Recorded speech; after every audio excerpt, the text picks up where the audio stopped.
Raw vs SmackDown has kind of been a thing since day one. While they wouldn't clash in storyline until the brand split in 2002, there has always been the stigma that Monday nights featured the A show and Tuesdays had to make do with the B show. It's always seemed somewhat unfair given the moments we've had from the Blue brand, but that's the power of coming first. Once you've established yourself, everybody else is playing catch up. Whether it was the Super Six or the simple idea to have a giant fist sticking out of the entrance ramp though, there's plenty to smile about when we do talk about SmackDown, which of course means there's also plenty that in 2019 WWE would rather we forgot about. That's just maths. For every tick there's a giant red cross waiting to balance everything out. So rather than let that happen, I'm Simon from WhatCulture, and this is 10 things WWE wants you to forget about SmackDown.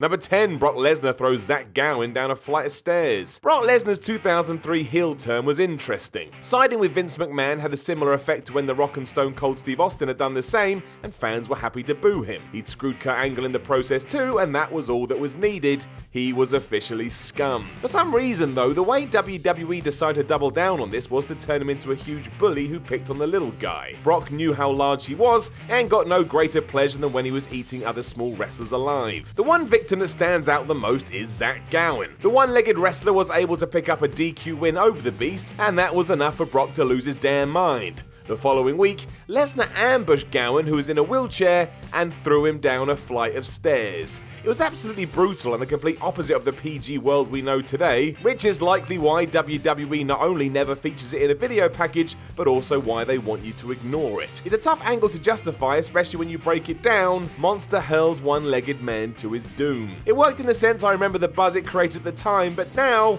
if you could put this to one side of your brain and then push delete, WWE will be very pleased indeed. Number 9, JR is drafted without being told. The 2008 draft hit Jim Ross by surprise. As he sat there at his Raw announce desk waiting to see events unfold for the evening, all of a sudden he learned, live on air, that he was part of the merry-go-round and was off to SmackDown. Nobody had clued him up, and it was the end of an era in many ways. The young Michael Cole would replace him, and that was that. There was no looking back. Now you can argue that in terms of getting a true reaction, this worked wonders, but it's also really unprofessional. Ross had been the lead guy on Raw for 12 years, and for it to change so quickly hit home hard. It was etched all over his face, and JR even went on his blog afterwards to say he considered quitting. He decided to stay and try and make SmackDown the best show on TV, but in no way could this have been any fun. It's one thing to chat through plans beforehand so that the chosen ones could prepare themselves, but to throw such a curveball towards a servant like JR was all just a bit mean-spirited. It's not like it made the night more dramatic for fans either. You either knew that Ross was pissed and got his exact feelings 24 hours later, or just thought it was part of the story.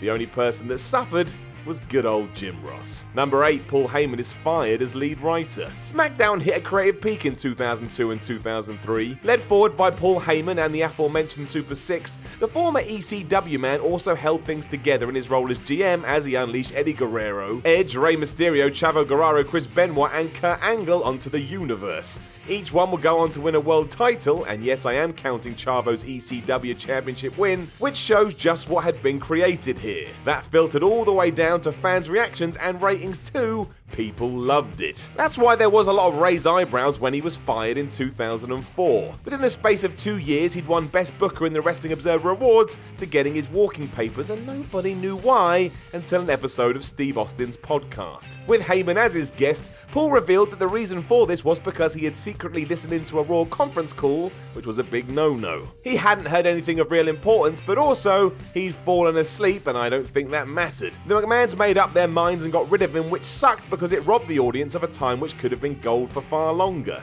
It ended too soon, and we will never know what could have been. I would guess management would stand by this today, and yeah, Heyman did break the rules, but it still hurts a little. It was surely only going to get better and better. Number 7, the mysterious pilot episode. The first actual episode of SmackDown was April 1999. Where WWE is concerned though, that doesn't really count. For them, the start date was when the show got going properly later in the year. Now to be fair, this was a one-off special with the future unknown, but still, it exists. There's plenty of information out there about it, and yet in terms of WWE history, it's kind of invisible. If you do watch it today, it does make for hard viewing. As well as Owen Hart and his blue blazer gimmick, it also had a match between D'Lo Brown and Droz. Given what happened a mere few months later, it's quite difficult to take in. I don't think that's the reason WWE wants you to forget about this though, it just prefers the start date being when it kicked in for real, and the treatment of Darren Drozdov following this by WWE was top draw. He was employed as writer for their website and magazine, and today he has also managed to recover a bit from his paralysis. The situation remains tragic, of course. Either way, this episode just doesn't feature that heavily when it comes to SmackDown, and therefore,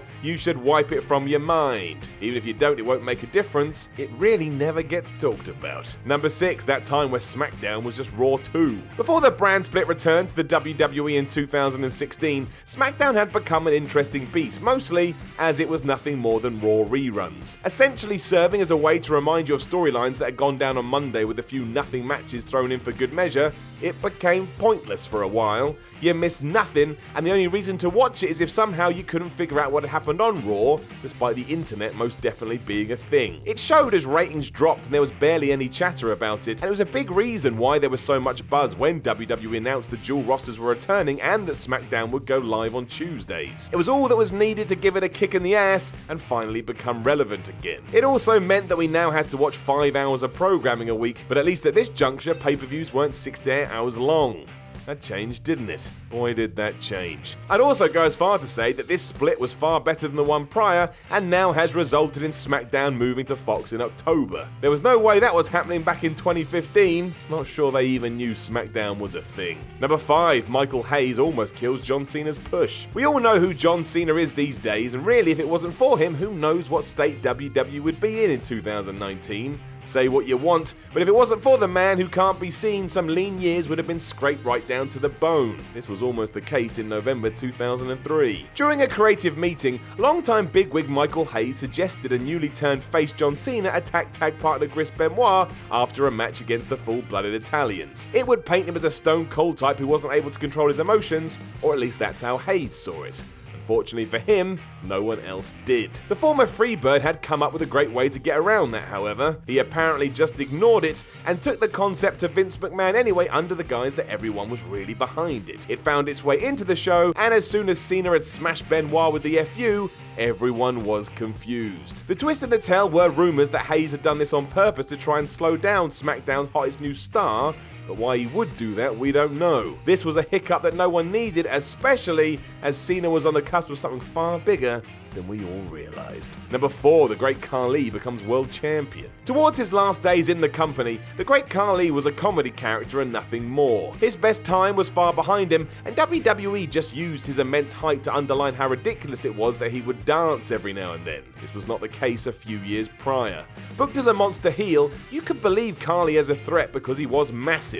At 7 feet tall, he dwarfed people like Kane and The Undertaker, but many felt WWE took it all a step too far when in the summer of 2007, he was made the World Heavyweight Champion. KHALI was scheduled to face Edge for the title at the Great American Bash, but the Rated R superstar was forced to drop the belt due to injury. WWE was facing a depleted roster at the time, but surely there was another option as opposed to the Punjabi Giant who struggled to really have good matches against anyone. Now, apparently there wasn't, because he won the gold during a SmackDown Battle Royal that also featured Batista and Kane. His reign lasted 2 months until he thankfully lost it to Batista at Unforgiven. Don't go and watch any of this.